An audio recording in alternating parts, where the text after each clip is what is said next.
쇼핑몰에서 물건을 구매하면 다음 날 받아보는 게 이제는 당연해졌고 또 수년 전 쿠팡은 로켓 배송을 도입하면서 많은 지역에서 밤 12시 전에 주문하면 다음 날 아침 일찍에도 받아볼 수 있게 됐습니다. 네, 그렇죠. 쿠팡이 로켓 배송 처음 도입했을 때만 해도 혁명이다, 막 혁신이다 이런 말까지 나왔었잖아요. 네, 그렇습니다. 그런데 이제는 새벽 배송을 넘어서 당일 배송까지 이루어지게 됐는데요. 이로 인해서 이커머스 시장은 또 다른 변화를 꿈꾸고 있다고 합니다. 어떤 상황인지 LS증권 오리나 연구원 모시고 알아보겠습니다. 안녕하세요. 안녕하세요. 네, 지금 국내 이커머스 시장은 쿠팡 대 반쿠팡 이렇게 나뉘고 있는 것 같은데 지금 네이버가 컬리랑 협업해서 쿠팡에 맞선다 이런 게 나오더라고요. 네. 일단 우리나라 이커머스 시장에서 롱테일이라고 볼 수 있는, 그러니까 약간 어떤 카테고리에 특화돼서 판매하는 게 아닌 일반적인 상품을 판매하고 있는 그 분야는 이제 네이버와 쿠팡으로 이미 시장 양분이 끝난 상황으로 판단을 하고 있고요. 그래서 이제는 이제 네이버, 쿠팡이 누가 더 점유율을 조금 더 가져올지에 대한 부분들이 올해 들어서 좀 드라이브를 많이 걸고 있는 내용이다 이렇게 보고 있습니다.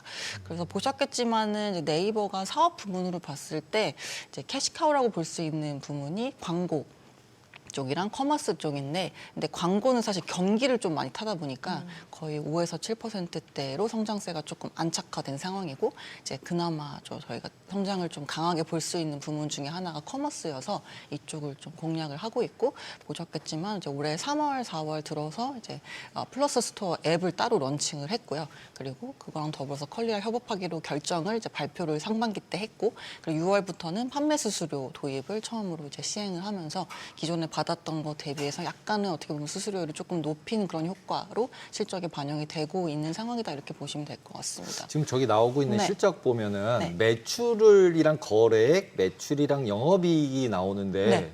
네이버랑 쿠팡 두 개가 있을 때 매출이 한쪽은 23조고 한쪽은 1조고 거래액이라는 게 오히려 영업이익이 아니라 이제 크게 나와 있잖아요. 네.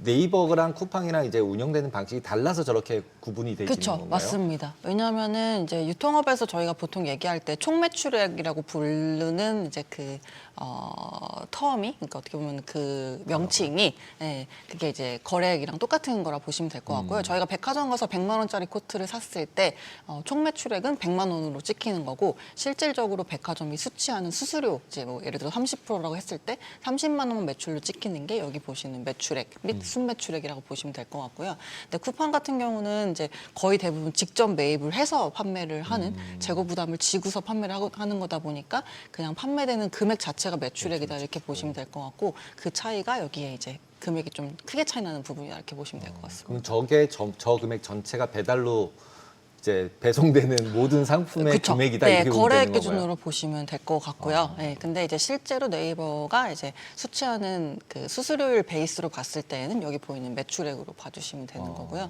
네, 그래서 어쨌든 지금 올해 들어서는 이제 그러한 드라이브가 좀 걸리는 부분이 이제 커머스이고, 지금 코로나19 이후에 어떻게 보면은 굉장히 많은 업체들이 이커머스 쪽에 좀 진출을 했고, 그리고 신선식품이나 음식료품을 온라인으로 구매를 처음 하시는 분들이 코로나 전후로 좀 많이 발생했다 보니까 굉장히 많은 업체들이 진출을 했다가 지금 최근에는 약간 적자 때문에 사업을 종료한 상황이거든요. 그래서 오히려 온라인 식료품 쪽은 지금 확장을 하기에 되게 좋은 시기라고 저희는 평가하고 있고, 마찬가지로 홈플러스가 좀 안타깝긴 합니다만은 약간은 경쟁을 완화시키는 그런 요소로 작용하고 있다 보니까 이제 그런 측면에 있어서 네이버가 최근에 컬리랑 같이 좀 이쪽 카테고리를 확장하고자 하는 움직임으로 평가하고 있습니다. 근데 최근에 들어서는 네. 알리바바나 네. 알리페이, 알리바바 익스프레스, 뭐 네. 테무 이런 데들도 똑같이 하고 있는 거 아닌가요? 말씀 주신 것처럼 작년에 이제 MAU 기준, 그러니까 저희가 월간 활성 이용자 수로 봤을 때 쿠팡이 1등으로 마무리를 했고요. 그다음에 2등, 3등이 알리익스프레스, 그다음 테무 이렇게 마무리를 지었습니다. 그래서 이미 사용자는 굉장히 확보를 많이 했다 보니까 이제는 좀 상품군 쪽으로 확장을 하려고 하는 상황이고, 그래서 실제로 지금 알리익스프레스 같은 경우도 이 식료품 담당 MD를 지금 채용을 이제 몇 달 전에 했었거든요. 그래서 과거에는 어떻게 보면은 다이소나 뭐 아니면 저희가 롱테일 쪽에서 그냥 일반적으로 구매할 수 있었던 그런 생활용품이 이제 주였다면은 그거 외에도 어떻게든 좀 신뢰도를 확보하기 위해서 결국에는 이제 식료품이나 약간 화장품이나 이런 고관여 상품 쪽으로 가야 되다 보니까 이제 그런 부분을 강화를 하려고 하고 있는 움직임이긴 합니다. 근데 올해 들어서 뭐 저희 질문 이제 주실 것 같습니다만은 어쨌든 이제 미국 쪽에 이런 직구 변수도 있고 하다 보니까 지금 그거 신경 쓰느라고 약간은 좀 주춤하는 상황인 것 같고 올해 전반적으로 유통업도 그렇고 이커머스 좀 한정해서 봐도 그렇고 약간은 좀 어깨가 재편되는 그런 과정을 지나고 있다 저희는 이렇게 보고 있습니다. 근데 아까 전에 네이버가 1등, 2등이었는데 왜 갑자기 알리바바, 테무가 위에 있죠? 네이버보다? 아, 그건 거래 기준이고요. 네. 네, 제가 말씀드린 2등, 3등은 활성 활성 사용자 유저. 수 네, 기준. 사용자 수가 그럼 네이버는 그렇게 적은데도 매출이 많은 거예요? 활성 사용자 수가 네이버가 이게 애매한 게 왜냐면 네이버 원래는 기존 앱 안에서 이제 쇼핑이 이루어졌기 때문에 이제 저희가 쇼핑만 따로 봤을 때에는 쿠팡 그다음에 알리익스프레스, 테무인 거고 근데 네이버가 올해 4월에 이제 플러스 스토어 앱을 따로 런칭을 했기 때문에 그 기준으로 보시면 한 4,500만 정도 왔다 갔다 하고 있고요. 뭐 쿠팡은 말씀드리면 거의 3천만 명 가까이 지금 작년에 마무리를 지었습니다.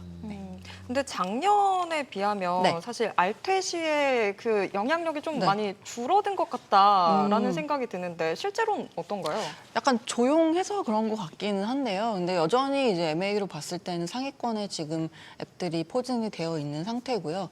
말씀드린 것처럼 이 중국이 내수가 안 좋았기 때문에 이제 내수 시장 안에 있는 그런 상품들을 굉장히 직구로 많이 판매를 하기도 했었거든요. 그래서 트럼프 정부 이전에는 사실 미국에서 $800 이하로 개인이 이제 구매를 했을 때에는 세금 없이 그냥 받아볼 수 있는 직구 형태가 활성화되었었는데 근데 이게 폐지가 되면서 실제로 약간은 구매를 주저하는 요인으로 작용을 하고 있고 그렇다 보니까 지금 중국에 넘쳐나는 그런 물량들을 어떻게 보면은 좀 덤핑하기에 좋은 가 중에 하나가 우리나라로 볼 수 있는 상황이어서 그거에 이제 저희도 좀 긴장을 하고 있는 모습이고요. 근데 어쨌든 이커머스 시장이 지금 적자가 워낙에 그동안에 많이 누적이 되어 왔다 보니까 뭔가 서로들 다들 좀 공격적으로 마케팅을 하면서 그 몸집을 키우기보다는 약간 내실을 좀 다지는 그런 해가 올해인 것 같고 보셨겠지만은 뭐 정육각이라든지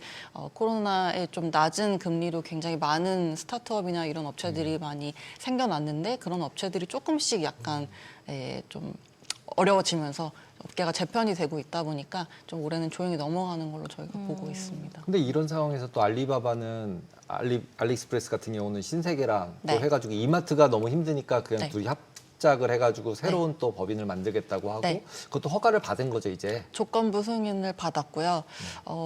일단 지마켓이 그래도 그러니까 이베이 코리아가 이제 이마트 스타컴에 인수되기 전에까지만 해도 이제 흑자를 그나마 조금이라도 내고 있었던 그런 업체였는데 공교롭게도 인수되고 나서부터 약간 실적이 안 좋아지기 시작을 했습니다. 그리고 앞서 제가 말씀드렸지만은 네이버 쿠팡으로 이미 롱테일 쪽은 시장 양분이 끝난 상황이다 보니까 더 이상 뭔가 해보기에는 약간 어려운 국면에 접어들었다고 보고 있고 이제 그런 측면에서 알리익스프레스랑 이제 좀 협업을 하기로 결정을 한 것 같고요. 마찬가지로 알리익스프레스도 뭔가 MAU는 이제 2등으로 마무리했지만 한 발 더 나아가려면 결국에는 한국 셀러들을 모집을 해야 되고 그리고 또 상품군도 더 다양화해야 되다 보니까 그런 서로의 좀 니즈가 맞아 떨어졌다 이렇게 볼 수 있을 것 같습니다. 그래서 이마트 실적에선 사실 스타컴 적자도 적자지만은 이제 지마켓 적자도 꽤 이제 기여까지는 아니지만 부정적인 영향을 미쳤기 때문에 이제 이게 연결 실적에서 빠지고 밑으로 지분법으로 들어가게 되면은 상대적으로 실적의 좀 변동성에 있어서는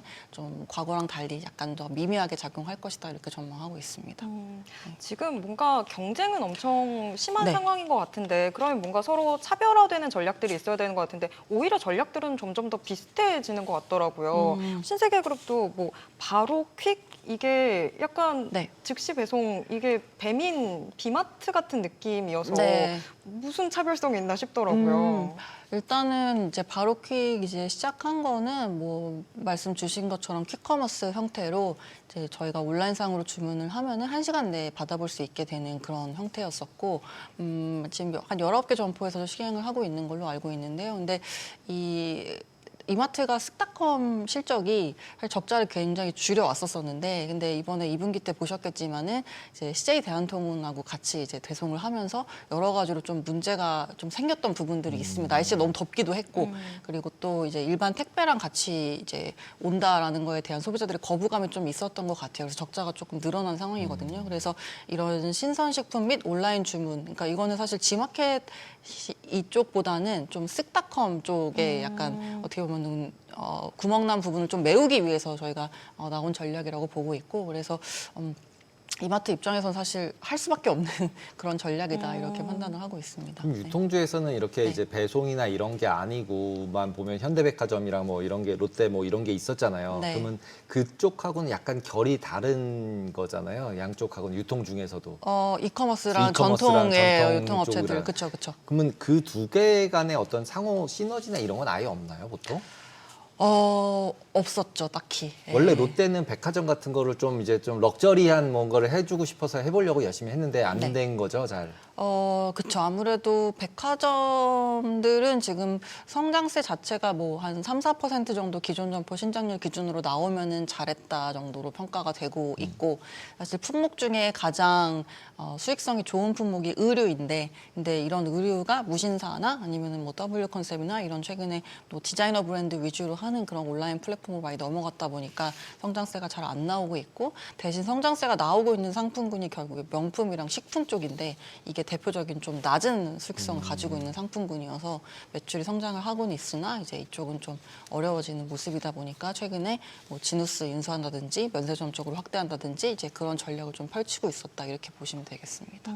지금 무신사 이야기 해주셨는데 안 그래도 또 무신사는 언제 상장될까 궁금하기도 네. 하고, 근데 일단 지금 보면 무신사 자체 성장세가 어마어마한 것 같아요. 그쵸. 해외에서 오시는 분들도 네. 올리브영 다이소 간 다음에 무신사 간다라고 네, 네. 하고, 지금 무신사 자체 상황은 어때요? 일단은 지금 우리나라 소매 판매액이 작년에 거의 성장이 없었다라고 보시면 되는데, 유일하게 두 자릿수 매출 성장 및 이제 수익성 신장을 이뤄낸 회사들이 올리브영, 다이소, 그다음에 무신사 이렇게 보시면 될 것 같고요. 그래서 이번 2분기 때도 뭐 보셨겠지만 매출액 같은 경우는 전년 동기 대비 30% 증가를 했으니까 전체 저희가 의류 소비하는 것 대비해서는 진짜로 좀 상회하는 그런 실적을 보여주고 있다 이렇게 보시면 되겠고, 영업이익 같은 경우도 전년 동기 대비 한 22% 증가를 하면서 양호한 실적, 그리고 다른 레거시 유통업체, 전통 유통업체들이랑은 다른 양상을 좀 보여주고 있는 상황이다 이렇게 보시면 되겠습니다. 무신사의 스페셜티가 뭐예요? 정확히는? 일단은 디자이너 브랜드, 그러니까 올리브영이랑 비슷한 포지셔닝이라고 보시면 되는데, 올리브영이 한국의 이제 인디 K뷰티 브랜드들을 좀 흡수하면서 같이 성장을 했잖아요. 마찬가지로 무신사도 이제 디자이너 브랜드라고 하는 요즘에 이제 한 매출 1,000억 정도 하고 영업이익률 한 20~30%씩 나오는 그런 브랜드들이 많습니다. 대표적으로 뭐 마땡킴이나 아니면 마르디 메크르디나 아니면 마리떼 프랑스와 저거나 보통 그런 브랜드들, 그리고 뭐 한남동 이태원 등지 가보시면은 뭐 드파운드, 뭐 블루 엘레펀트, 뭐 썬범 근데 프로젝트 너무 비싸던데 생각보다. 그런 게 생각보다 비싼데 생각보다 더 잘 팔립니다. 그래가지고 생각보다 비싼데 잘 팔려요. 네, 그러니까 약간은 SPA, 유니클로나 자라 같은 브랜드 대비해서 디자인 및 핏은 좋은데, 근데 이제 백화점에 있는 브랜드 및 명품보다는 저렴한 그런 약간은 10만 원, 20만 원 사이대의 그런 브랜드들이 지금 Z세대들한테 잘 팔리고 있는 상황이고요. 그래서 그런 것들을 흡수하면서 같이 지금 성장을 하고 있고, 더불어서 이제 온라인 화장품 부문에서 사실 올리브영이 거의 압도적으로 잘하고 있어서, 근데 그 시장은 좋은데 지금 플레이어가 딱히 없는 상황이다 보니까 무신사도 최근에 뷰티 쪽으로 강화를 많이 하고 있어요. 그래서 그런 식으로 좀 확장을 해 나가고 있는 상황이다라고 근데 보시면 패션이랑 되겠습니다. 뷰티로의 확장은 뭔가 와닿는데, 요새 보면 무신사에서 생활용품도 판매하고, 맞습니다. 그래서 이거는 어떤 전략인 건지. 일단은 상장을 하는 데 있어서 지금 계속 얘기를 하는 게 10조 원 밸류가 보도가 되고 있다 보니까, 근데 이게 뭐 제가 레포트도 작성을 했습니다마는 어쨌든 순익 대비해서 굉장히 높은 멀티플을 줘야지 가능한 밸류거든요. 그래서 왜냐면 지금 마지막으로 받았던 밸류가 한 3조 중반에서 4조 정도로 예상이 되고 있고 추정이 되고 있고, 근데 과거에 마켓컬리가 상장을 하려고 했었을 때 프리-IPO 때 직전 받았던 밸류가 4조 원이었었고, 그리고 이제 상장을 위해서 타겟했던 이제 밸류가 6~7조 원이었었다 보니까 무신사가 지금 비슷한 밸류를 마지막에 받았는데 20조 밸류를 타겟하고 있다는 건 되게 공격적이라고 저희는 평가를 하고 있어요. 근데 그런 측면에 있어서 사실 몸집을 많이 키워놔야 좋은 거기 때문에 최근에 여러 방면으로 지금 상품 드라이브를 걸고 있고, 그리고 실제로 생활용품 쪽에서 뭐 최근에 무인양품도 이제 롯데 뭐 같이 해가지고 많이 본격적으로 하겠다고 하는데 그만큼 성장세가 괜찮고요. 그래서 뭐 무신사 안에 있는 2구에 29cm 거기가 지금 이제 홈 쪽으로 또 드라이브를 많이 걸고 있어서 같이 좀 기여를 하고 있다고 보시면 되겠습니다. 확장세를 보이고 있다. 네, 오늘 말씀 여기까지 듣겠습니다. 네. 고맙습니다. 감사합니다. 감사합니다.